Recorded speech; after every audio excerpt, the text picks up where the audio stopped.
What's good, MGT kings and queens? Welcome back to the Bot Dome. Listen, I'm Moon God, and today we need to talk about something that makes most traders uncomfortable: doing nothing. For the last several weeks, my bots fired 0 trades, 0 signals, 0 activity. And if you've been watching this channel, you might be sitting there thinking, did something break? Did he give up? Did the machine finally outsmart itself? No, absolutely not. The silence was the strategy. And by the end of this video, you're gonna understand exactly why a machine that does nothing for 3 weeks is worth more than one that fires signals every single day. So let's get into it. Here's the thing that nobody in the signal selling world wants to admit. Most bots and most signal groups lose money not because they pick bad trades, but because they pick too many trades. Think about it this way. If you're a sniper, your job is not to fire as many rounds as possible. Your job is to fire 1 round at the right moment and make it count. A machine gun sprays bullets everywhere and hopes something hits, right? A sniper waits, sometimes for hours, sometimes for days, and then takes 1 clean shot. My bot, it's that sniper. The ranging block filter I built into the regime detector does one thing. It looks at the market structure on the 4-hour chart and it asks a simple question. Is there a clear directional trend here with enough momentum to justify a trade? If the answer is no, the machine goes completely silent. It doesn't guess, it doesn't hope, it doesn't force a setup that's not there. AVAX has been ranging in conditions for weeks. The confidence score on that ranging regime was sitting at 39%. The machine looked at those numbers and said, not today. And then it said, not today again. And again through every single scan cycle. That discipline is built in. I don't have to fight the urge to trade. The machine fights it for me. That's what 7 years of watching retail traders blow up accounts taught me to build. Now let me show you what this actually looks like on the dashboard.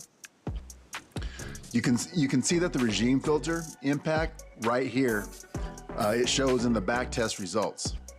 Out of 12 raw signals over the last 6 months, the regime filter blocked 4 of them.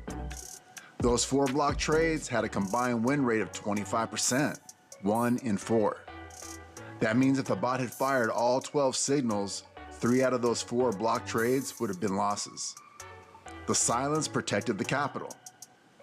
After filtering, the bot went from 58% win rate on 12 trades down to 8 trades. And the win rate, well, that jumped to 75%. The final balance went from $10,923 on raw signals to $11,037 on regime filtered signals. Max Drawdown dropped from 2% to 1%. Every single one of those improvements came from the machine doing nothing when nothing was the right move. Now let me pull up the Telegram status so you can see what that looks like in real time. Excuse me. AVAX is sitting at 39% ranging confidence right now. ETH just flipped this morning. And we're going to talk about that in a second because things just got really interesting. Now, before we get to ETH, I want to explain something that I don't think I've covered enough on this channel, because the regime filter is only the first gate. There are 15 layers this bot runs through before it fires a single trade. Zone proximity. Is price near a high probability demand or supply zone? If it's not, the scan stops right there. We don't chase price into open air. Zone strength. Not all zones are equal. A swing high with multiple touches and a strong rejection is worth more than a zone that barely formed. The bot scores this. High time frame bias. What is the higher time frame saying? A long signal in a downtrend on the daily gets a lower score. A long signal with daily structure pointing up gets a higher score. What about RSI? Well, now I've covered this in a previous video. The RSI scan alone produced a 0% win rate when I tested it in isolation. So RSI is one input among 15, right? It adds or subtracts from the score. It does not make decisions on its own. What about candle pattern? What do the 4-hour candle structure look like at that zone? A wick rejection is different from a close through. A doji at resistance means something different than a strong bearish engulfing candle. Volume confirmation. Is volume supporting the move, or is price moving in thin air? All these things plus more create the score bands. Every trade gets a numerical score. The bot required a minimum of 7 out of a possible score above 12 to fire. Score 7 to 8 gets 1% risk of the total account balance. Score 9 to 11 gets 1.5%, and score 12 and above gets 2%. This is not a simple crossover strategy. This is not RSI above 70, sell. This is an institutional grade decision engine that rejects more signals than it takes, and that's on purpose. The machine does have standards, as it should. Now let's talk about what happened this morning, because this is where it gets real. The regime detector flipped ETH to bull trend, 100% confidence. That is the maximum reading, and the bot is now awake and watching. Let's pull up the ETH 4-hour chart. Here's what I see. Price has been building structure since the April low. We had a series of higher lows, a clean break of structure to the upside, and price is now testing a key level. The daily level I've manually confirmed is $2,421. The AutoZone detector flagged a supply zone at $2,423. Two independent systems pointing at the same price within $2 of each other. That's confluence. When the machine and the chart agree, I pay attention. Now here's how the bot will handle this level specifically. If price pushes into that 2,421 to 2,423 zone, the bot is not just going to fire a short blindly. It's waiting for one of the two specific candle structures. Option 1, wick rejection. Price wicks above the zone, then closes back below it. That tells the bot that sellers showed up at that level with enough force to push price back down. That is a short setup if the score clears 7. Option 2, break and retest. If price closes above 2,423, that supply zone is now broken. The bot flips it bias. Broken supply becomes support. If price then pulls back and retests that same level from above, that is a long setup if the score clears 7. The bot does not predict which one happens. It doesn't have an opinion. It waits for price to show its hand, then reacts with the appropriate setup and the appropriate score. That is institutional behavior. React to confirmation, not prediction. Now AVAX is still sleeping, 39% ranging confidence. The machine's not touching it. And that's correct behavior. Now let me zoom out and give you the macro context, because no trade happens in isolation. Let's pull up the CME Bitcoin chart. I want to show you the gap framework I use to understand where institutional money is positioned. CME gaps from when the Bitcoin futures market closes on Friday and reopens on Sunday. During that weekend window, spot price keeps moving. The gap between Friday close and Sunday open is a price level that has historically been a magnet for price. Institutions know these levels, algorithms know these levels, and I built awareness of them into my analysis. So right now, as we pull up the BTC CME futures chart, you can see the two gaps, one between 77.8K and 84,000, and then the upper gap between 86.4K and 89,000. Price has been working through the lower gap. The upper gap is the next target. Now I want to layer something on top of this that most retail traders have never even heard of. COT data.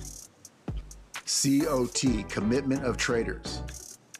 Every week, the CFTC, which is the Commodity Futures Trading Commission, the government body that oversees futures markets, publishes a report. Now that report breaks down exactly how different categories of market participants are positioned in the futures market. And there is one category I pay very close attention to: leverage funds. Leverage funds are professional hedge funds and commodity trading advisors. These are not miners hedging their Bitcoin holdings. These are not ETF issuers protecting spot exposure. These are professional traders with research teams and quantitative models making pure directional bets with institutional capital. When leverage funds move, it means something. Now, here's an important distinction. In traditional commodity markets like oil or wheat, you track the commercial traders as the smart money because they are producers with deep market knowledge. Bitcoin's different. Bitcoin commercials are largely miners and market makers who short futures simply to hedge their spot holdings. Their positioning does not tell you which way price is going. It tells you they own a lot of Bitcoin and they want to protect it. Leverage funds in Bitcoin are the real directional, smart money. And right now, the latest COT report shows leverage funds sitting at 3,534 longs versus 13,894 shorts. That's a net short position of over 10,000 contracts. Professional money is not convinced this rally has legs yet. What does this mean for the bot? The bot does not read COT directly, but I do. And the context it gives me is this: if price fills that upper CME gap with leverage funds still heavily net short, that gap fill becomes a potential short setup at the institutional level. The bot would see that as a supply zone, score it, and if the candle structure confirms, fire the signal. We're not there yet, but this is how I think about the macro picture behind every signal the machine takes. 7 years of reading these markets taught me the best signals happen when the macro, the chart structure, the zone, and the score all align at the same time. Now let me bring up the full dashboard so you can see where we stand today. As you can see, win rate is now at 75%. 6 wins, 2 losses, 8 regime filtered trades over 6 months. Total P&L plus $1,037, starting from $10K. That was the base account, or is the base account. That is a 10.37% return in 6 months while the bot was silent for most of it. Average risk to reward, 2.1 R. That means for every dollar the bot risked, it made $2.10 back on average on winning trades. Most retail traders never consistently achieve 1 R. The machine is running above 2. Max Drawdown, 1%. The deepest the account ever went below its starting point was 1%. For context, most hedge funds consider anything under 10% excellent. And again, we're running at 1%. Now the AVAX win rate by coin, we're looking at 80%, 4 wins, 1 loss. The ranging block protected the remaining AVAX signals that had no edge. The ETH win rate by coin, 66.7%, 2 wins, 1 loss. ETH is now in a bull trend. The next signal on ETH could add to that record. This is real data. This is what the machine produces when you let it operate without interference. Now here's what I want you to take away from this video. The silence was not a failure. The silence was the edge. 3 weeks of doing nothing. 4 block trades that would have lost money, 1 percentage point of max drawdown instead of 2, 75% win rate instead of 58%, and every single one of these improvements came from the machine having the discipline to wait. AVAX is still sleeping. The machine won't touch it until the regime shifts. ETH just opened its eyes. The machine is now watching that 2,400 level, waiting for confirmation, waiting for a score of 7 or higher, waiting for that right moment to strike. That is the sniper philosophy. One shot, right moment, lets everything else go. I built this at 60 years old with 0 coding background in 5 days. 7 years of reading markets went into every rule this machine runs on. And the most important rule of all is the one most people never learn. Sometimes a trade is simply not trading. If you want the live signals before I make videos about them, the link to MGT Kings and Queens is in the description. It's a 30-day free trial, y'all. Come see what the machine is watching in real time. Smash that like button, hit subscribe, and ring the bell so you don't miss Thursday's video. MGT Kings and Queens, let's freaking grow.